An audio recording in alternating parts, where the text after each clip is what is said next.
ولمن خاف مقام ربه جنتان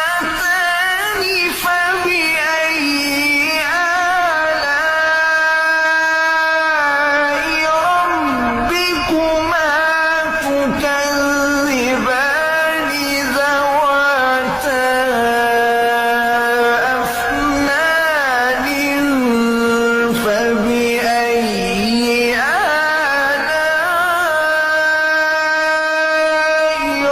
ربكما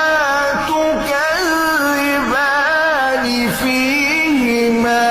عينان تجريان